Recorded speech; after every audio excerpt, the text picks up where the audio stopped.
नमस्कार दोस्तों। आज का टॉपिक रहने वाला है जीपीसीआर रिसेप्टर के ऊपर, जो कि प्लाज्मा मेम्ब्रेन का रिसेप्टर है। और इस जीपीसीआर रिसेप्टर का फुल फॉर्म है जी प्रोटीन कपल्ड रिसेप्टर। जी का मतलब ग्वानिन, ग्वानाइन प्रोटीन है। जी का मतलब ग्वानाइन। और ये इसका दूसरा नाम है सरपेंटाइन। सरपेंटाइन का मतलब ये प्लाज्मा मेम्ब्रेन को 7 टाइम्स स्पेन करता है। 7 टाइम स्पेन करता है प्लाज्मा मेम्ब्रेन को, ठीक है। और इसको मेटाबोट्रोफिक रिसेप्टर भी बोलते हैं। मेटाबोट्रोफिक रिसेप्टर का मतलब इसका मेटाबॉलिज्म में भी रोल होता है। इस रिसेप्टर का मेटाबॉलिज्म में भी इस रिसेप्टर का मेटाबॉलिज्म के रोल में भी इस रिसेप्टर का रोल होता है, ठीक है। चलो अब इसमें जनरली पोलर सिग्नल्स होंगे।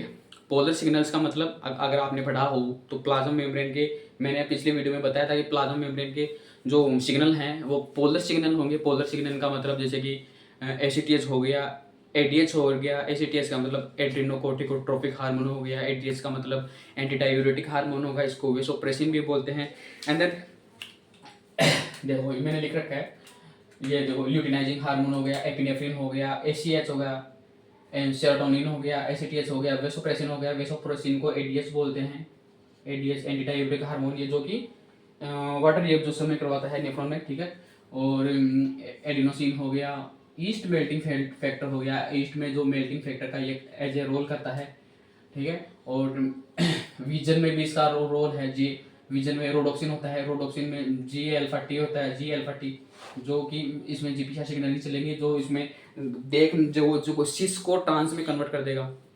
जो कि जैसे कि लाइट पड़ेगी रोडोप्सिन के ऊपर, जो लाइट पड़ी रोडोप्सिन के ऊपर लाइट पड़ने से क्या होगा, जो कि ये सिस है ट्रांस, ये जो है रोडोप्सिन सिस में है, रोडोप्सिन सिस में है। जैसे ही इसके ऊपर लाइट एमिट होगी, लाइट एमिट होने के कारण ये सिस ट्रांस में कन्वर्ट हो जाएगा, ट्रांस में कन्वर्ट हो जाएगा। और ये सब जीपीसीआर सिग्नलिंग के कारण चलता है, ठीक है। और ये इसमें टेस्ट रिसेप्टर में भी एज ए रोल होता है। ओल्फैक्शन मतलब स्मेल, ओडोरेंट मॉलिक्यूल्स होते हैं जो कि स्मेल में काम आते हैं। स्मेल के लिए सबसे ज़्यादा मतलब सेंसिटिव स्मेल के लिए होता है डॉग का मतलब स्मेल में काफ़ी यूज होता है। डॉग क्या करता है, स्मेल करता है, स्मेल करके इसमें ये ओडोरेंट रिसेप्टर होते हैं। ओडोरेंट रिसेप्टर के कारण वो अच्छी खासी स्मेल कर लेता है, ठीक है। ये था किसके बारे में, इसके सिग्नल्स के बारे में, कि इसमें सिग्नल्स कैसे क्या होते हैं, कैसे क्या नहीं होते हैं। और इसके मतलब प्लाज्मा मेम्ब्रेन, इसकी बात करें कि मतलब जीपीसीआर रिसेप्टर के बारे में बात करेंगे तो ये है प्लाज्मा मेम्ब्रेन। ये है प्लाज्मा मेम्ब्रेन, जो कि प्लाज्मा मेम्ब्रेन क्या है कि ये 7 टाइम्स स्पेंड करता है। Plasma membrane 7 times plasma membrane में इनएक्टिव स्टेट में है, जिसमें जी अल्फा बीटा गामा सभी यूनिट बाइंड रहते हैं।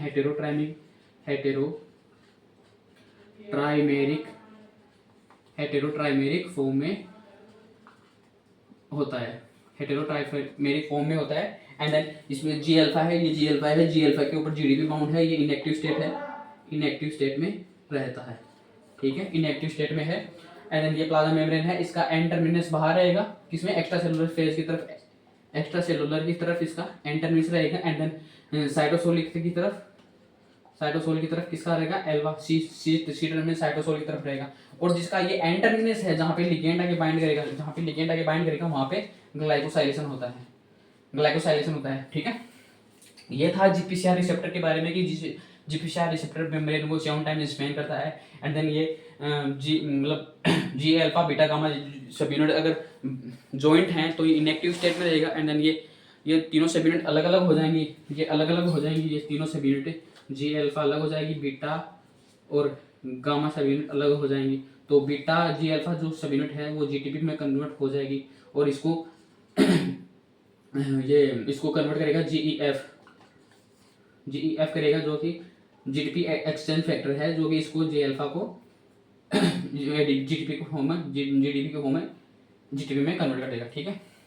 ये था इसके बारे में प्लाज्मा मेम्ब्रेन के रिसेप्टर के बारे में कि कैसे क्या है, ठीक है। अब इसके बारे में बात करें तो जीपीसीआर रिसेप्टर के बारे में बात करें तो जीपीसीआर रिसेप्टर की प्लाज्मा मेम्ब्रेन को कितने क्या कैसे क्या होते हैं GPCR receptor. GPCR receptor generally दो प्रकार के होते हैं, small G protein and then large G protein, ठीक है। स्मॉल जी प्रोटीन की बात करें, स्मॉल जी प्रोटीन की बात करें तो ये सिंगल सब यूनिट होती है, मतलब ओनली एक सिंगल सब यूनिट होती है। और इसमें बात करें तो ये हेटेरोट्राइमेरिक होती है लार्ज जी प्रोटीन, हेटेरोट्राइमेरिक फॉर्म है, ये बीटा एंड देन ये गामा, ठीक है। हेटेरोट्राइमेरिक फॉर्म में रहती है। एंड देन ये जो स्मॉल जी प्रोटीन है बिलोंग्स करती हैं रास सुपर फैमिली से, बिलोंग करती हैं, ठीक है। और इसकी बात करें तो इसकी आइसोफॉर्म ऑफ जी प्रोटीन की मतलब कितनी सब यूनिट है, जी अल्फा की 21 आइसोफॉर्म है, एंड देन 6 है बीटा सब यूनिट की, एंड देन 12 है गामा सब यूनिट की, ठीक है। अगर इसके स्मॉल जी प्रोटीन के एग्जांपल्स की बात करें, रेन हो गया, रेब हो गया, एआरएफ, असारवन हो गया, रो, रैग, सीडीसी42, रास, ईएफटीयू। अगर रैन की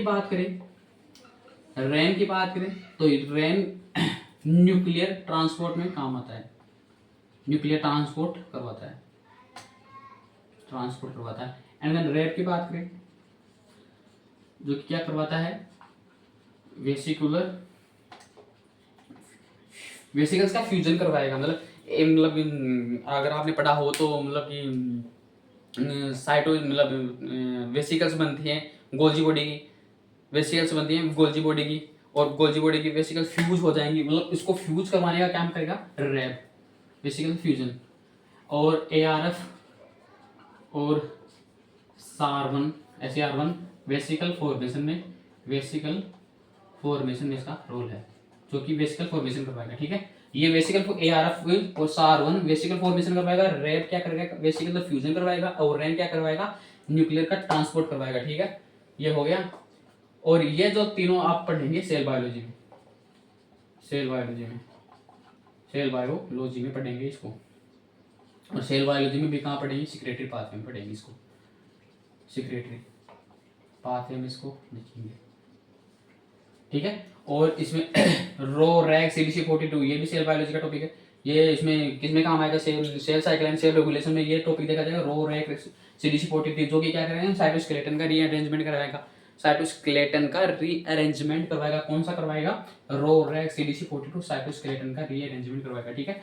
और रास की बात करें तो रास कहाँ देखा जाएगा, रास में काइनेज देखा जाएगा, सेल सिग्नलिंग में देखा जाएगा, आगे आएगा ये टॉपिक। और EFTU की बात करें तो ये प्रोटीन सिंथेसिस में इसका रोल है, किसका, प्रोटीन सिंथेसिस में। ये आपको EFTU कहाँ देखने को मिलेगा, ये आपको मिलेगा मॉलिक्यूलर बायोलॉजी में EFTU, जो कि प्रोटीन सिंथेसिस में हेल्प करवाता है, ठीक है।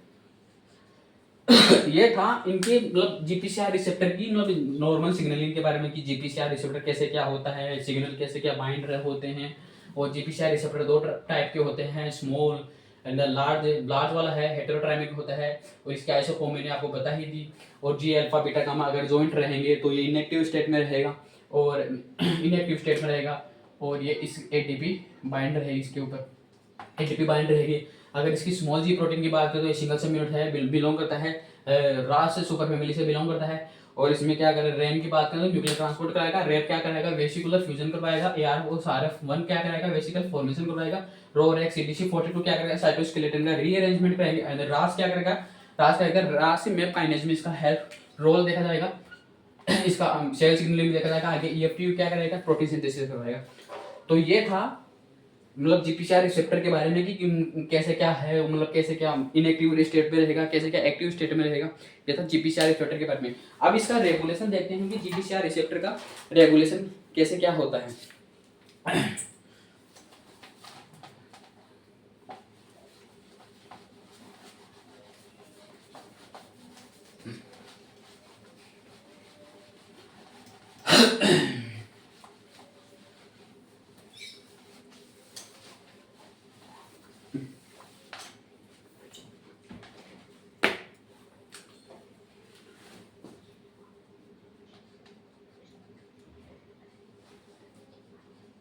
Regulation of GPCR receptor.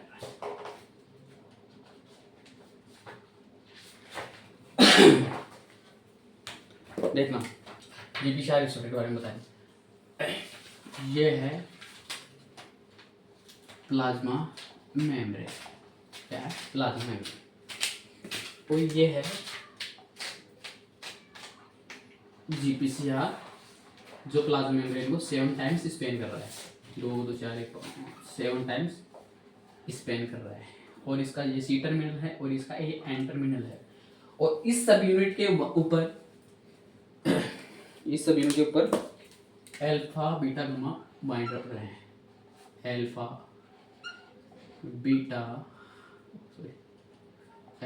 Beta और गामा सब यूनिट है, ये गामा सब यूनिट है, ठीक है। और इसके ऊपर है जीडीपी बाइंड, जीडीपी बाइंड है, ठीक है। इसके ऊपर जीडीपी बाइंड है। अब क्या होगा, अब जैसे ही सिग्नल आएगा, जैसे कि कुछ भी सिग्नल हो गया, एसीटीएस हो गया, एडीएस हो गया, स्मेल का हो गया, टेस्ट का हो गया, कुछ भी सिग्नल आया और ये सिग्नल अब यहाँ पे तो पहले मैंने ये बताया, यहाँ पे ग्लाइकोसाइलेशन होता है, इसके एन टर्मिनस पे ग्लाइकोसाइलेशन होता है, ठीक है। एन टर्मिनस पे ग्लाइकोसाइलेशन होता है और ये जब सिग्नल है इसके ऊपर बाइंड करेगा, यहाँ पे इसके ऊपर बाइंड करेगा, यहाँ पे बाइंड करने से क्या होगा, इसमें कन्फर्मेशनल चेंज आएगा, जीपीसीआर रिसेप्टर में कन्फर्मेशनल चेंज आएगा। कन्फर्मेशनल चेंज आने से क्या होगा देखना,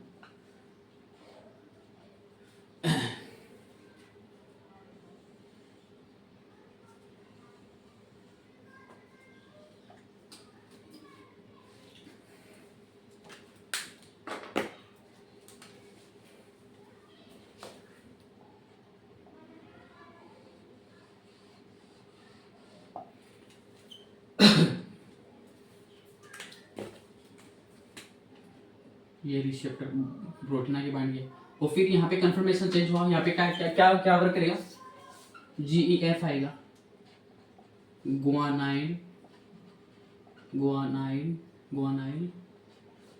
एक्सचेंज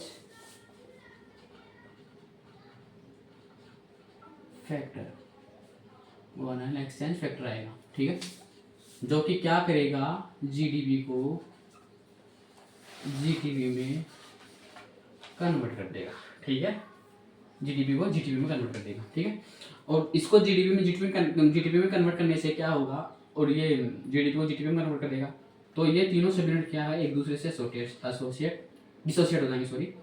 ये हो गया जी अल्फा और ये हो गया बीटा और ये गामा, ये तीनों सब यूनिट अलग अलग हो गई हैं। अब ये एक्टिव फॉर्म में है,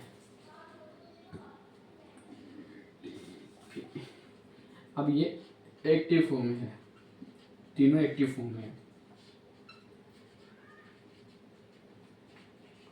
अब ये तीनों एक्टिव फॉर्म में, अब ये तीनों क्या करेंगे, एंजाइम का एक्टिवेशन कराएंगे, एंजाइम्स एक्टिवेशन, एंजाइम का एक्टिवेशन करवाएंगे, एंड देन यहाँ पे एडिनाइल साइक्लेज को एक्टिवेट किया जाएगा, एडिनाइल साइक्लेज को एक्टिवेट किया जाएगा, फोस्फोडाइएस्ट्रेज को एक्टिवेट किया जाएगा,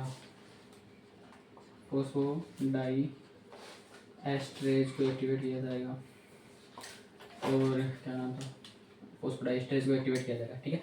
अब इनको ये एक्टिवेट किया जाएगा, ठीक है। और फिर यहाँ पे आगे सिग्नलिंग चलेगी, मतलब इसमें कैसे क्या हो रहा है, कैसे क्या नहीं हो रहा है, इसमें आगे सिग्नलिंग चलेगी। एंजाइम एक्टिवेशन हो गया, ठीक है। अब इसको एक्टिवेट हो गया, ठीक है। अब इसको इनएक्टिव फॉर्म में लाना है, अब इसको इनएक्टिव फॉर्म में लाने के लिए क्या किया जाएगा, देखना